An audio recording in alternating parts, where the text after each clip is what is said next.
After a relatively slow start to the 2024 hurricane season, things escalated pretty quickly.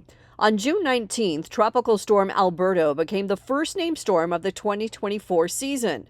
As Alberto churned over the open waters of the Gulf of Mexico, it blasted parts of Texas, Louisiana, and Mexico with heavy rain, storm surge flooding, and gusty winds. Alberto made landfall in northeastern Mexico on June 20th. The storm lashed several small Mexico cities with devastating rain and mass flooding. 4 people were killed in the region, 3 of them children. Alberto punished Texas beach towns as well with a nearly 5-foot storm surge that put communities underwater. In Galveston Bay, the storm surge reached over 4 feet, producing its 7th highest water level on record. The governor of Texas issued a disaster declaration for 51 counties and activated 3 platoons of the Texas National Guard. People along the Texas coastline were underwater for days as the water levels continued to rise after heavy rainfall inundated the area. Many spots got between 6 and 9 inches of rain as Alberto slugged across the northeastern coast of Mexico. Alberto dissipated on June 20th in the northern part of the country. Although the storm had dissipated, in the United States, much of the Gulf Coast from southern Texas to Louisiana, including Alabama, remained under flood advisories for several days as high winds threatened to push water into coastal communities.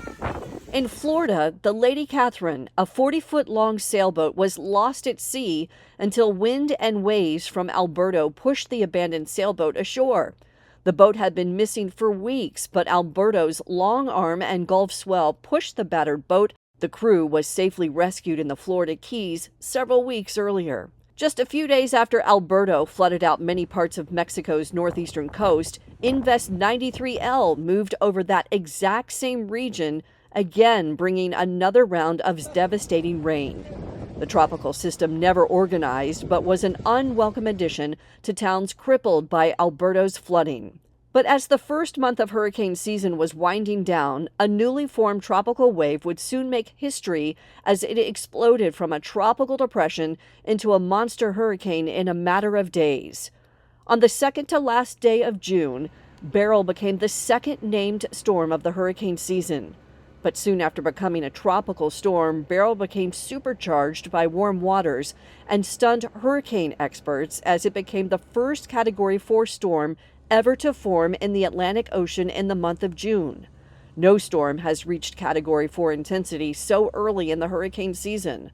The previous record was held by Hurricane Dennis, which slammed into Cuba as a Category 4 storm on July 8, 2005. Beryl's meteoric rapid intensification broke records over the weekend, setting the stage for what could be yet another historic hurricane season that forecasters may not even be prepared to predict.